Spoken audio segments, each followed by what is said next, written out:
बिस्मिल्लाहिर्रहमानिर्रहीम। अस्सलाम वालेकुम students, welcome back to Infal institute of health sciences Lahore. उम्मीद है जी स्टूडेंट्स आप सब खैरियत से होंगे। Students LHV part 1 unit number 9 है हमारा ऑब्स्टेट्रिक्स का, जिसमें आज हमारा जो टॉपिक है पोस्ट मेचोरिटी, जिसको हम पोस्ट टर्म प्रेगनेंसी भी बोलते हैं। ठीक है, चैप्टर का नेम है हमारा pre mature and post maturity, जिसमें आज हमारा जो टॉपिक है वो पोस्ट मेचोरिटी का है। So now we start.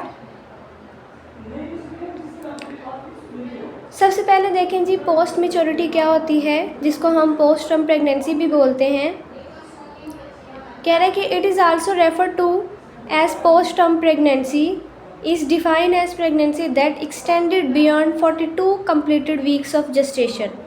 यानी इसके कहने का मतलब ये है कि ये पोस्ट टर्म प्रेगनेंसी ऐसी प्रेगनेंसी है कि नॉर्मल प्रेगनेंसी का जो ड्यूरेशन है वो हमारे पास 280 डेज़ और 40 वीक्स होता है। ठीक है, तो इसमें देखें कि जिसमें 42 वीक्स जो है ना वो कंप्लीट हो जाए या इससे ज़्यादा टाइम, और 294 डेज़ जो है ना वो फर्स्ट मेंस्ट्रुअल पीरियड से ले के एंड तक जो है वो उसका टाइम पीरियड इतना हो जाए और अभी तक जो है वो उसकी डिलीवरी ना हुई हो, तो इसको हम बोलते हैं पोस्ट टर्म प्रेगनेंसी। ठीक है, while the normal gestational period ranges from 37 to 42 weeks. अब उसके कहने का मतलब ये कि नॉर्मल जेस्टेशनल एज जो है ना वो हमारे पास है 37 to 42 वीक्स।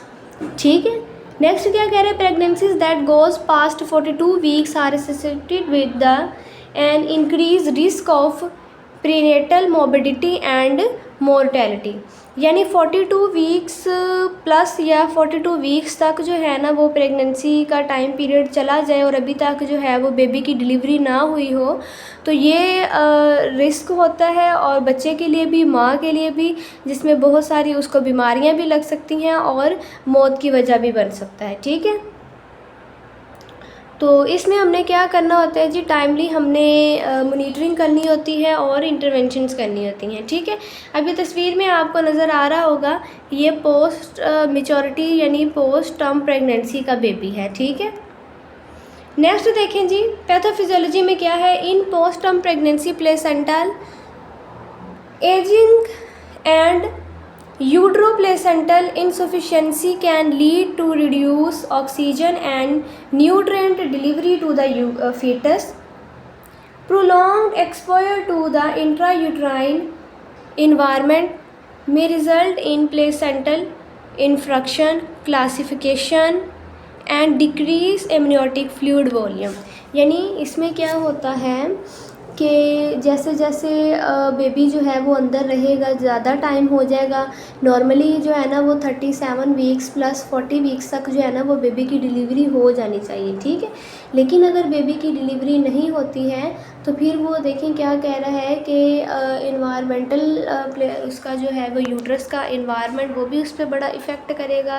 प्लेसेंटा जो है वो काम करना बंद कर देगा और एमनियोटिक फ्लूइड जो है वो भी डिक्रीज़ होना शुरू हो जाएगा। ठीक है, तो नेक्स्ट देखिए क्या होता है कि this changes may cause the fetus to become malnourished, suffer from hypoxia और pass meconium into the amniotic fluid.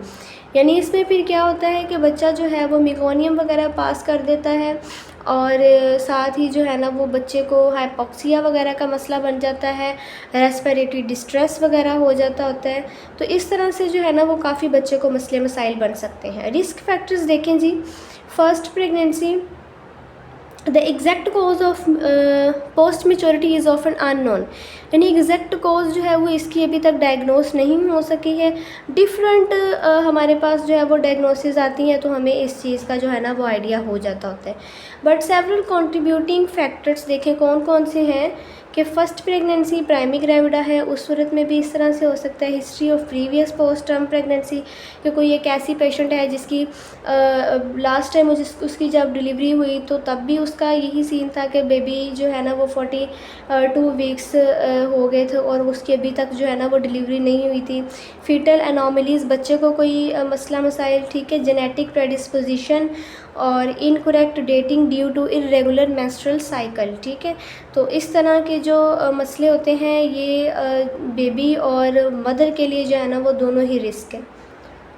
Clinical features देखें ऑफ पोस्ट मैच्योर इन्फेंट के, बेबी जो है वो ड्राई होगा, क्रैक्ड होगा, स्किन उसकी जो है वो पेल होगी, नेल्स उसके लॉन्ग होंगे, हेयर भी बड़े बड़े होंगे, meconium staining of the skin and nails के अंदर और स्किन पे जो है ना वो मिकोनियम होगा, स्टेन होगा, लगा हुआ होगा, लिटल और नो सर्विक्स स्योसा और लानगो, ठीक है, यानी सर्विक्स स्योसा और लानगो वगैरह जो है ना वो बहुत थोड़ी मिकदार में इसके ऊपर मौजूद होंगे। Wasted appearance due to loss of the subcutaneous fat भी लॉस हो जाएगा।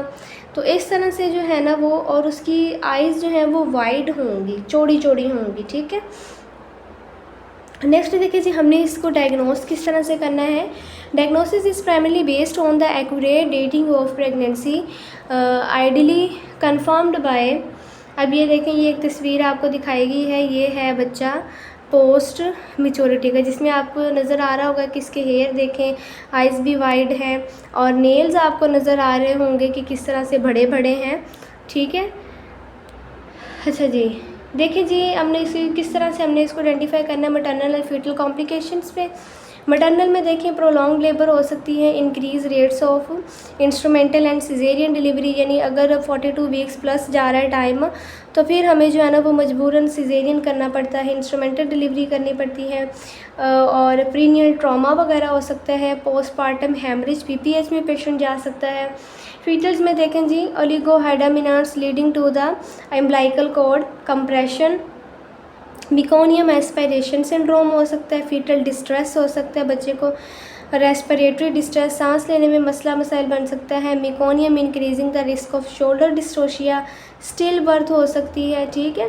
तो इस तरह से जो है ना वो ये रिस्क है। इंडिकेशंस ऑफ लेबर देखें जी, recommended at 41 to 42 weeks to reduce the risk of stillbirth, ठीक है, बच्चे की जो है ना वो अंदर डेथ भी हो सकती है। यूज़ ऑफ प्रोस्टाग्लैंडिन, ऑक्सीटोसिन और एमनियोटमी डिपेंडिंग ऑन रेडनियस, ठीक है। बिशप स्कोर के ऊपर जो है ना वो हमने देखना है और उसके बाद हम जो है ना वो ऑक्सीटोसिन, प्रोस्टाग्लैंडिन वगैरह उसको जो है ना वो दे सकते हैं। सिजेरियन सेक्शन में देखें कि इन इंडक्शन फेल और there is evidence of fetal distress, caesareans यानी caesarean is indicated to ensure fetal wellbeing, यानी अगर बच्चा जो है वो टाइम जो है वो मज़ीद बढ़ता जा रहा है लेकिन बेबी की बर्थ जो है वो नॉर्मली नहीं हो रही है तो फिर हमने क्या करना है जी, हमने सिजेरियन पे चले जाना है। मैनेजमेंट देखिए, हमने इस तरह के पेशेंट की किस तरह से मैनेजमेंट करनी है। Management of the post term pregnancy involves balancing the risk of pregnancy, ठीक है, against the risk of interventions, ठीक है, acceptant management if no sign of fetal compromise, close fetal surveillance with twice weekly NST और BPS, daily fetal movement जो है वो उसको count करना है, मोनीटर करना है। रेगुलर असेसमेंट ऑफ AFI की, फर्स्ट ट्राइमेस्टर में अल्ट्रासाउंड, रिलायबल मेंस्ट्रुअल हिस्ट्री के उसको जो है ना वो उसकी मेंस्ट्रुअल पीरियड और उसकी हिस्ट्री जो है वो अच्छे से लेनी है आपने। Physical examination, fundal height measure करनी है आपने। एडिशनल असेसमेंट में देखें जी, नॉन स्ट्रेस टेस्ट आपने करवाना है जिसको NST बोलते हैं, और बायो फिजियोलॉजिकल प्रूफ जिसको BPP बोलते हैं। Amniotic fluid index, amniotic fluid अंदर कितना है उसको आपने काउंट करवाना है तो वो आपने AFI करवाना है। डॉपलर स्टडीज़ में जो है वो इन हाई रिस्क केस, अगर कोई हाई रिस्क केस है तो फिर हम जो है ना वो डॉपलर स्टडी करवाएंगे। प्रिवेंशन में देखें जी, accurate dating with early ultrasounding, date जो है वो एक्यूरेट होनी चाहिए मेंस्ट्रुअल की। Education patient about the risk of prolonged pregnancy, आपको पता है कि प्रोलॉन्ग प्रेगनेंसी में बच्चों को हाइपोक्सिया हो सकता है, मिकोनियम स्टेन हो सकता है और भी मसले मसाइल बन सकते हैं। तो इस तरह से हमने क्या करना होता है कि पेशेंट को एजुकेट करना होता है। Consider elective induction eight 41 weeks in low risk women, ठीक है। तो फिर हमने क्या करना होता है कि हम इलेक्टिव इंडक्शन कर सकते हैं, सिजेरियन कर सकते हैं। तो इसमें 41 वीक से ऊपर जो है ना वो हम ना ही जाएं तो ये बेहतर होता है। ठीक है, तो ये था आज का हमारा लेक्चर। उम्मीद है ये लेक्चर आपको समझ में आया होगा। मोस्ट इंपॉर्टेंट टॉपिक है और बहुत ही ज़्यादा पेपर में ये आते हैं, एमसीक्यूज़ भी इसमें बहुत ज़्यादा आते हैं। सो आई होप आपको जो है वो टॉपिक समझ में आएगा। सो बहुत शुक्रिया, जज़ाकल्लाह। दुआओं में याद रखें। अल्लाह हाफ़िज़।